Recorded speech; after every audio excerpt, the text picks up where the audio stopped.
got other food coming out later, is it?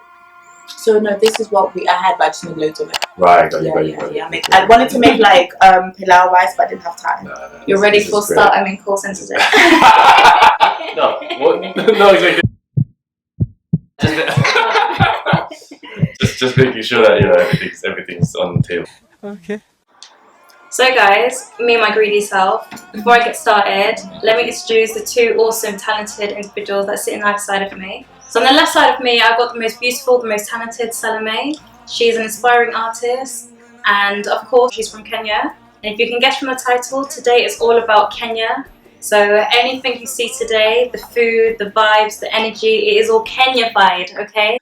Salome, by nationality and ethnicity, was born in Kenya. She has a lot to tell us today when it comes to the misconceptions, anything you guys want to know, all the questions and all the broadcast messages I've been sending out, anything you've been feedback to me, it's all going to be mentioned today. And anything, guys, that you feel is something that we haven't mentioned or something that we need to elaborate on, please let me know in the comment section below, because we're always open to knowing exactly what is on your conscience and what you guys want to contribute. Okay, so we've got the amazing Felix. I'm calling him Amazing Felix today because his hair is popping. If you can just show them at the side. So we have blonde, black, and would you call this yellow? Or would you call it? Orangey yellow. Orangey yellow. Yeah. And we've got some orangey yellow going on. I was just going to ask you, you're going to let it down. And he so is.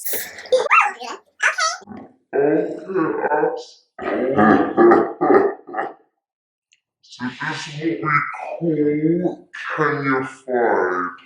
First of all, I just want to thank the beautiful Salome today. She has provided us with some chapatis and a beautiful stew mixture with kidney beans, peppers, potatoes. We've got a beautiful salad as well. So we're so grateful and so appreciative.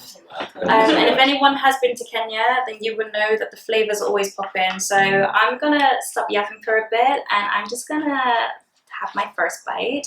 If any of you guys want to say anything. Thank you for having us. Thank you. Yeah, Thank it's you. an interesting occasion, you know. Something to talk about. A lot of things to learn, a lot of things to listen to. Absolutely, and thank you guys for viewing as well and taking on this information and being here with us in this experience. Because we're all lit. Thank you. Especially listeners and viewers. So a lot of you are probably thinking, why this topic on Kenya? Of course, when it comes to Africa, there is just so many different misconceptions and many different biases as well. All of us three, the three musketeers, we have all had our unique experiences in Kenya. Felix has been part of the Nairobi Design Week, so he's very educated when it comes to the culture and the artistic side of Kenya, which in itself has its own unique essence to offer. And I'm right now, I'm not going to touch it because I guess cream was not probably the best idea to wear in this video, but as you can see, so I had this perfectly crafted for me when I was out in Nairobi, and I was just so grateful that they were happy to just make this for me just before I left. I'm very indecisive, okay? So for me to pick the giraffe, because there's, you know, if you go to Kenya and you go and experience the safari, there are just so many different, beautiful, distinctive animals. And for me, going to the safari for the first time, I was just like, I don't know what to pick, I don't know what to pick. But the giraffe was something for me that when I first came into contact with giraffe, I actually fed a giraffe, guys. Yeah, you did at the tour giraffe centre. Yes, it was such a beautiful experience. One thing I have to say, their mouths were so salivary. Yeah, you already know. Long tongue. Yeah, very rough as well. Yeah, very rough. Thank you. Yes, Thank you for adding that. So I forgot about that for a split second. Their tongues are very rough and very salivary, but they're just so cute. So you just want to keep feeding them. And then you have to kind of like quickly take your hand back. You don't want the saliva to catch your hand. But beautiful, beautiful animals. Very, very tall. For real. So the fact that we've all got different experiences in Kenya, especially with Salome being born in Kenya, I had to have her on. There's one thing with myself being born here and travelling to Nairobi, and it's one thing Felix as well, travelling there and living there for a bit. But it is a completely different sensation when you've lived there, when you know what it's like to be a local and experience everything politically, societally, in every essence and degree. So right now we are happy to be talking about Kenya, And even though one day I would love to travel throughout the whole entire continent and be able to do different topics and different talks and discussions on everything that each and every country has to offer, but Kenya was just a no-brainer, right, for all our different experiences. But I'm actually going to be the last one to talk actually in this video. I have some questions, as I said previously, that people have been sending in, and we're just going to be going through it and elaborating on each and every one of them. I might leave that in, let you guys see the tongue twisters. But yeah, so without further ado, I actually forgot to mention one other thing about Felix. Felix has not only lived in Nairobi, he's lived in Singapore as well as Hong Kong. So that just goes to show that he is very well travelled.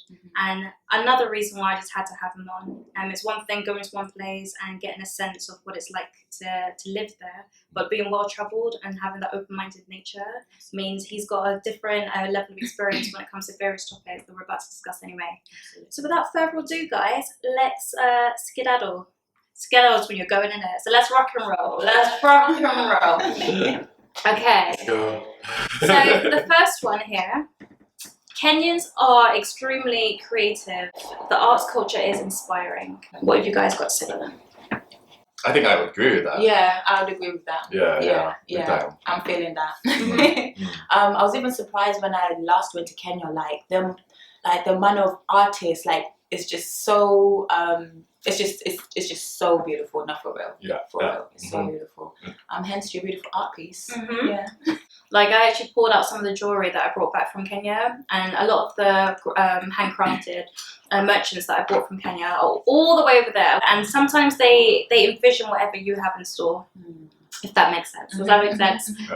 So I kind of just told them what I wanted and they made it happen. And I've got a jewelry selection of everything that they made happen. They manifested my thoughts and I just was like, oh my god, you guys are so awesome.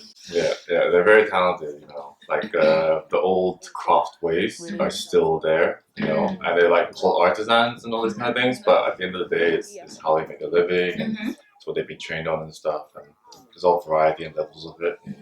It's definitely popular. Like there's a lot of people that can be very resourceful. You know, you get like fundies and stuff on the sides of the roads, making like tables, chairs, what have you, and they're just pumping them out. But nonetheless, it's still like a bit of a skill and like thing that they're doing. There is a lot of like quality questions there, but nonetheless, they are doing a lot of work. But the creative scene is definitely one of the things that made me fall in love with the city, and like meeting a lot of the creative individuals there, making big waves. Like musicians, everything from like the fashion designers, you know, there's a big hotspot of creative energy there. Yeah, talk to us more about I guess the Nairobi Design Week and what that entailed and what they had you doing. So Nairobi Design Week was started a couple years ago. I think it's like 6 years old now, by a guy called Adrian Jankowiak, and he's kind of he's a British-Polish individual. Went over there and like kind of had a similar experience of like meeting a lot of creatives and wondering like, why isn't there a design week? There should be one. You know, there's a lot of people that I would like to express and like, you know, promote, and there should just be a design week. It's inevitable. So he started one, and that's kind of how I met him. The first year that he started it, I was working for a company that was involved in computer design, making hardware. Got invited over to do a talk about what we're doing, kind of projects and stuff, and then met him, you know, connected really well, understood like his ambitions, and like it made me realize that I had a bit of a lacking in having a designer friend or creative friend in London at the time I was working. And then meeting more of that kind of community and people just like felt really enriching, and like I can talk to these people in the same kind of dialogue or language of visual creativity, or just like being interested in the other person's work. Compared to like in London, sometimes there's a little bit of a gap sometimes. And so like the community sense was very strong, and that for me is like a big strength of the creative industry there, the creative people there. They're very well connected, and they're always collaborating, and I think that's what makes them really strong. And you said this is going on, so like there'll be one this year and next year, etc. There was one lot this year. This year we had a digital one. Like every year we try to have a physical one, but Okay. because COVID Yeah, situations, COVID, yeah, yeah, we yeah. have a digital one this year. Isn't that powerful? We can't be together in flesh. We're gonna have them virtually. Yeah. So they did a good job. Like the team there did a really good job of like setting something up and like having daily events and like chats and stuff. So there's a lot of discussions and talks. But yeah, you know, I help where I can, but they're doing a good job by themselves. Yeah. Oh. Yeah. Give thanks. And I'm happy, of course. Any other extra information Felix does tell me about the Nairobi Design Week, I'm definitely happy to put it down below. So keep a watch out. Yep. Yes. So the second misconception, guys. Kenyans steal car tires often. I would just say that if you live in any city, you're gonna get a lot of theft, and that's just a standard. And Nairobi happens to be a large city, so we're not exempt from things like that.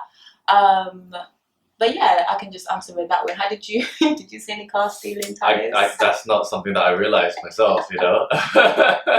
I didn't see much or experience much of that. Like most of the Ubers that I took still had the tires, but yeah, there is theft going on still. You know, I know a lot of people that had their phones nicked all the time. Yeah. That's the number one thing. Number one more of is the phones. Yeah.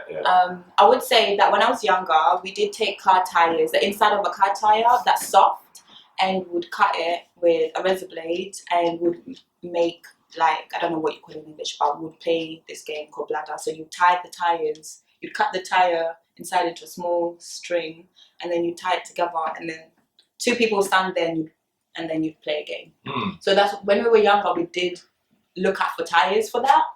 But that's the relationship. But I don't think that is still in it, you know? Like, yeah, but we were, I mean, hey, we needed some games to play. Yeah. Well, at the end of the day, guys, I guess no matter where you go, I guess every country has their tit for tat. Do you know what I mean? There's always one other thing that people find bizarre across the world that someone's doing, but if they do, then personally, when I was out in Nairobi, I didn't see any of that. No. Personally, maybe pickpocketing, but that's like anywhere. Yeah, you didn't either. I can't say that's the thing that stuck out. Yeah, but it is a new one, so I suppose when we do go, maybe we'll be extra cautious. Especially in the safari, because there's not one thing we would want. Oh my days. Can you imagine? Oh my goodness. There's still your front tire and then your back one as well. And then there's an elephant coming towards you at that moment, and you're trying to zoom off, and you're trying to get the gear in place, and it's just like you're tipping, moving like this because you don't have two tires. And then we all know we can't outrun lions type. We just can't. No. So just look to the heavens and say, I've had a good life. Adios, amigos. So the third misconception: Kenyans are fast runners. I want to say we have stamina, but I don't like 100 meters. Could we just do a sprint? I'm not saying that we couldn't, but I think that we do have a lot of stamina. And that is based on a lot of things. I think the genetics of the people. I think the fact that when Kenya is really hot, so if you're going to come outside of a heated place and to run, you're going to be cool. So it'll be easier for you in your environment. So we train in harsher environments, and our food as well, our dietaries really help us with stamina. Like, I have natural stamina, and I don't do, like, apart from the yoga, I've got natural stamina. Called genetics, guys. So I give thanks for that. But what about you guys? I mean, I overall I would say yes, just based on, you know, seeing how things are there. There's definitely like a Kenyan running shoe, like the first shoes made in Kenya called Enda. What? Yeah. It's been Please around for a take couple my of money. years. Yeah. They're starting to get some distribution in America as well. Like two people started it, a guy called Wendell and another lady. Oh, And bless them. yeah, there's like one Kenyan, one American, and it's going for a couple of years, and they got some good people wearing them and stuff. So I think they're doing well. Yeah. So by that, it's like there's obviously a running culture. Yeah, there is. Yeah. So for me, that's where I'm saying like yes, because if you have like a fast runner is like quite an open like topic. It's like are they fast runners? Yes, because they run a lot. There's a lot of runners. Yeah, there's a lot of gonna be fast runners, right? Like, can't say no to that. So Kenyans run a lot. Yes. Are they fast? Probably. Yeah. I don't know if any of you guys are familiar with what's being discussed with the Olympians right now. No, go on. No. Oh, so as you know, genetically, Kenyans are fast. And I think that just goes to show that genetically, melanated people typically are faster, good at gymnastics, athletic bodies. So in America right now, it's a big unfortunate topic that we're having to discuss. They're saying that a lot of the black athletes have high testosterone levels, so therefore are disqualified from taking part in the Olympics. Oh my days, they did that to the women in South Africa a long time ago. Now they're doing it again. Like, what is this? That's mad. Yeah. That's interesting. And when you recognise that genetically, you know, we have this in our DNA, it is part of us. So yeah, I don't think we should be disqualified. If anything, give us more of a reason to win. But in saying that, not all Kenyans are fast. Do you know any Kenyans personally? That are fast. That aren't fast. That aren't fast. Yeah, that live on this side of the world. But in Kenya now, they're quicker than me, but I can continue to run. That's the thing. Wow, I've got good stamina. I've got stamina. I can run for an hour, but I can't run fast. So I gotta pace myself. Yeah, so, that takes training, isn't it, to run fast? Yeah, obviously we're generalizing as well, isn't it? Yeah. We're definitely generalizing. Yeah. I mean, I would always come second. You know, when you're in primary school and you do the what's that thing you do like every and they give you the little glucose at the end to lick. Yeah. She's the mom and she's the track The teaspoon race and all of that. What the name of What? it? I didn't go up schooling here, so I don't know what. Oh, did you I know? didn't know about the glucose thing. You didn't either. What's that glucose thing about? in Kenya. So when you run a race and you win, they'll give you glucose on your Sports Day! Really? It's called Sports Wow. Day. Kenyans have a huge language imperialism against indigenous languages during colonization. So what does that mean to you? Yeah, for me, if are they saying or what they're trying to say is like our languages are not indigenous to us? Is that what they're trying to say? And because if that's what they're trying to say, absolutely yes. Kiswahili is not like Kiswahili, for example, has pieces of Niger Congo aspects of it, which is an older bloodline from West Africa. Then because of the Arab slave trade that happened in the 1200s, that also added Arabic into that dialect, and now we have this colonized language called Kiswahili. The tribal languages as well are broken up, but a lot of the languages that came in Kenya are given to us by the migration, the large migration that happened by the Niger Congos. They came down and did a lot of the naming. So some of them are indigenous languages, but to Kenya, no, I think they're pieces of different pieces, and then we made a sheng. I put a sheng, a little slang out of it. Powerful. So you're saying Swahili is also influenced by Arabic? Yeah, it's not fully indigenous. So they used that, like the English, now the French, to kind of like make sure everyone speaks the same language when the Arabs were taking us. And then it stuck. Yeah. So when you go to if you go to Tanzania, you notice they speak different Kiswahili to people even in Kenya or even in the coast. So the Nairobi in the city will speak more of a slang Swahili. If you go to the coast, you hear more of the Swahili have more Arab dialect and etc. But I don't know if you guys experienced that, but that is mainly what's working out. Yeah, that's what I was told as well. Like Kiswahili isn't a indigenous language; it was kind of manifested or what have you to be the national language, right? And that's what they're trying to teach or trying to use it as. So it's basically the English of Europe, because in Europe there's so many languages, but why is it focused only on English? So Kiswahili for East Africa, not just only Kenya, is that for us. Yeah. And would you say that the young generation within Kenya are oblivious to this? I think we are very aware. Like even the naming of some things, we're very aware to the point we want some change. You know, like Lake Victoria, we want to call it Lake Nyanza. We want to change things and change.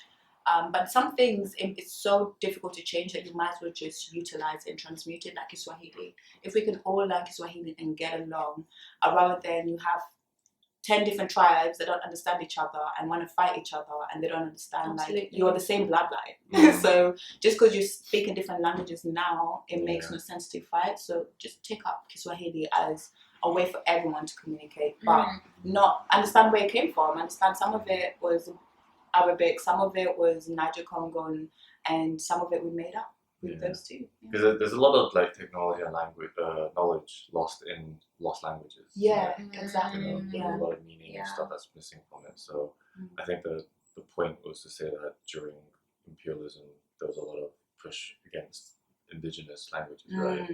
Yes. That's a shame, but yeah, I think there has been now kind of a balancing of like Kiswahili, Yeah. but people also have their own Oh, yeah. like dialect from their family or what have you as well, Absolutely. as I understand it. But yeah, I'm an Oh, outsider looking in. no, I don't know if you're aware of this. When it comes to this topic of Pan-Africanism, they are thinking of making Swahili the main language. Mhm. And I think that's quite powerful in itself, really. I wish they picked on any other language. It's not just Swahili, because we can learn anything. But yeah, why not? For the whole of the continent, for all the Yeah, 58 or 53, okay, that would be really. You know, English is basically the main language that everyone's learning. Yeah. Yeah, which is Swahili. true, which is very true. Yeah. And French. Yeah. So Okay. Swahili will soon be, with everything it pulls through, God willing, Swahili could. It'll be interesting how to feel how other Africans will feel about that, because, you know, why not Yoruba? Why not Twi? Why not all these Shona? Why Swahili? Yeah. Yeah, I wish I actually looked into that a bit more. I think there was a reason, Okay. but yeah, I'd have to Okay. actually look into that again. But I think there is a reason why Swahili is Specifically. the one. It's the one. guys. I've been told it's easy to learn. I've tried to learn it a couple of times. You think it's simple? I've been told, Okay. yeah, and there's also like, yeah, I think it's easy to pick up, but I don't have a comparative to something else. I don't know if it's easier than. Luo or Yeah. Mkamba, yeah. Yeah. I think I've heard that as well, actually. Yeah. Okay, guys, this misconception is funny to me, and I'll tell you why about the experience I had when I was out there after I passed it. So, misconception is that Kenyans still practice polygamy. First, tell me what you saw. What did you guys say? I say yes. I say yes. Yeah, big time. It's still kind of like, yeah, you know, women want to have that security, putting in very few words, and then like men are happy to have multiple women. Yeah. When I was out there, so a good friend of mine, she invited me to, I guess, her village, but she also had a beautiful mansion at the same time. But when I went to her village and I met her uncle, and her uncle was a very wealthy man, and he was giving us a lot of insight into his life. So he took us to the safari, and then after the safari trip, he then took us back to his home, his mansion home. And he had all these different portraits of all these women. And I said, oh, who are all these beautiful women? Oh, my wife. And I thought he was joking at first. I was like, and his face was dead serious. Like, no, What are you laughing this at? Yeah. This is my house. What are you laughing at? these are my wives. Yeah. This is. Literally his goddesses. And I said to him, I was just intrigued really, because you know, in the Western world we don't really discover much polygamous people. So I was just like, what is it like for you, and how does your missus? Because I'm quite a jealous type. I don't know about you guys. I'm a jealous type. I'm like one man only person. Yeah. What about you, guys? I'm a bit polyamorous. I don't like a title, but I'm far from monogamy. But I will have a partner, like a one-to-one. But titling that will just frustrate you, because then you see me with someone else who do something out of the construct, and it's like no. And I share that a lot because in my family we are polygamous, but my grandmother stopped it. She's the only one who's like, no, I'm not into that. But apart from that, like, yeah, we're really into polygamy, especially like in the Luo. For me, I really do appreciate it coming from the Luo perspective. That if I was to get married and my husband has died, then his brothers will have to take me on financially, and will have to take me on economically, apart from just have sex with me. Do you know what I mean? They won't have sex with me, but they will have to take me on, and I like that.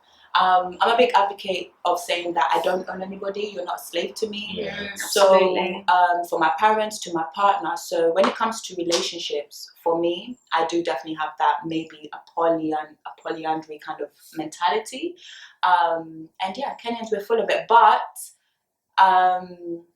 yeah, like after my grandma, I've not really seen much of it. So I guess 50, those were like 80 and young above are the ones you see practice more. But the younger people will have be like, no, I'm not into it. I don't want that. I'm not into, you know.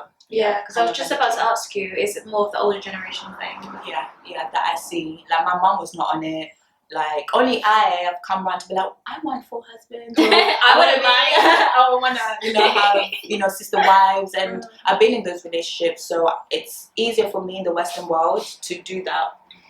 Because I have my great grandmother, I have another great grandmother, I have so many great grandmothers because my grandfather and their lives, so that gives me abundance and I give thanks. Yeah. Would you say it works in their favour? It did work in their favour because they're wealthy. Do you know what I mean? They've got wealth, and that's the key thing. It's when we're talking about marriage, for me it's a political thing, and that's why I want to get married on that sense, because it's not just love and this value stuff. Great, put that somewhere else.